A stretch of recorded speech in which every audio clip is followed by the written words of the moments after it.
along with Ellen and I, my wife Claudine and my brother-in-law Andrew Hauptman, who are the founders of the prize, we just want to welcome you and thank you for being here from all across the country this evening. The Charles Bronfman Prize celebrates the vision of humanitarians and a commitment to identifying and nurturing the talents of our generation. Our Father's engagement with young people is rooted in the Jewish commitment to next generations, inspiring values that, in his words, and I am going to read this, focus on civility, mutual respect, and mending the ills of our world, universal values that have to do with loving one's fellow man. I was detained on April 26, 2002, and was initially held incommunicado for more than 14 months, denied access to reading material and exercise, and interrogated over 120 times. At the end of all, I finally returned to Boston's Logan Airport, more than 5 years after I left, on August 18, 2007.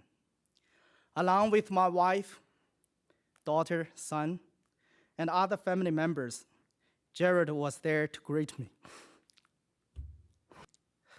I have no doubt that without Jared's work, relentless efforts, instead of being here tonight with you, I would still be languishing in a Chinese prison. Thank you, Jared. Thank you very much. Thank you. Thank you all. Thank you.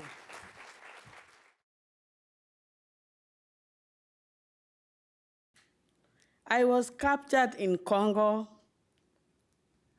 and the soldiers did terrible things to people.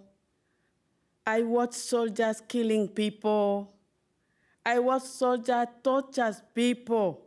I was one of them. They kept me prisoner for 3 years. Mapendo give me life again. Give me life again. I was like somebody who is dead. I was desperate, but Mapendo give me strength, strength again. Thank you so much, Mapendo. Thank you for what you are doing for some people who are hopeless like us. You give us hope again. Again, I want to say, Sasha, I salute you, sir. The struggle for human rights is, in the final analysis, the struggle for ourselves. Because in what we say, or more importantly, in what we do, in our good deeds, we make a statement about ourselves as a people. We make a statement about ourselves as people. And Jared and Sasha have made eloquent, compelling, enduring statements about themselves and, I would say, ourselves as people and as a people. They have not only understood the injustice, they have not only felt the injustice, but they have acted against the injustice. And in acting against the injustice, they have saved lives and transformed history. Each of us should see the world as being, as Maimonides tells us, as being half good and half evil. Therefore, one good deed by any one of us has a transformative impact on the universe, has a cosmic effect, transforms the ledger from evil to good. And so when you take leave of us this evening, be inspired by the examples of Sasha and Jared, because every day, they have been transforming the universe, as I said, because every one of their good deeds has moved the world from changing the ledger from evil to good. Thank you, Sasha, and thank you, Jared. The theme this evening is Jewish values, global impact.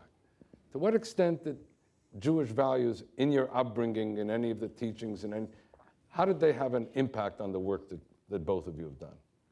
It was kind of like a loud clanging of bells inside me that told me that I had found my life's work. And I think that loud clanging bells came from the stories that I had heard from my grandparents, the story about my great aunt hiding from pogroms in a tree as the Cossacks came in. So these stories kind of infused me, I think, with a sense of meaning that was a whisper inside me until I met refugees. And when I met refugees who had fled their own persecution and their own horrors, it became crystal clear to me that that was what I was supposed to do with my life. My great-grandparents fled persecution also in Eastern Europe to the United States. My great-grandmother lived to be around 94, 95 years old, and I remember even as a young teenager hearing from her the stories of her escaping pogroms personally.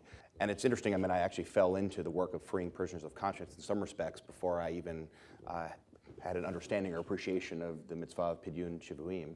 I really only learned about that actually after the fact and wasn't remotely surprised about what an important good deed it's intended to be in Judaism because I had experienced firsthand the power of having an impact on someone's life in this kind of way, to get someone who was wrongly imprisoned out of prison and to be there and bear witness to their freedom was the most professionally satisfying and personally satisfying thing that one can really ever imagine.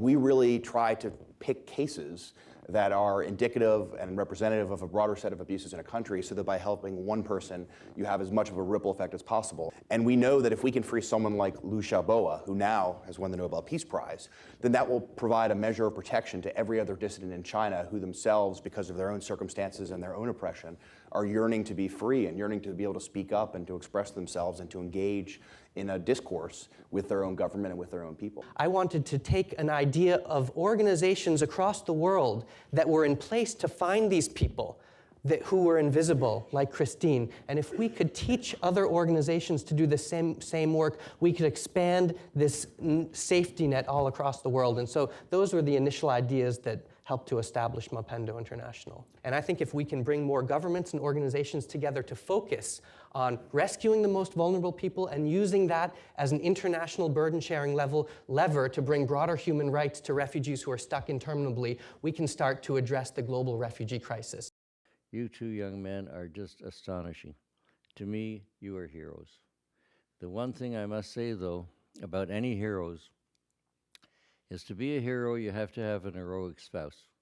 So what I would like to do in presenting your awards, I would like each of your spouses to join you on the podium to receive the acknowledgement that I know that each one of them deserves. God bless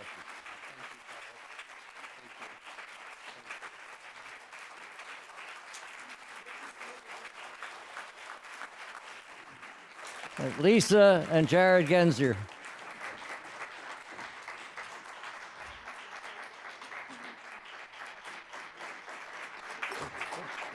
Hey.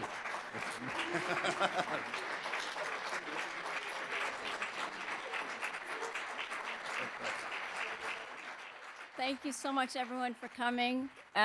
Maybe you can help us find nominees for next year's prize. We want to continue this for many years, and thanks, everyone, for coming.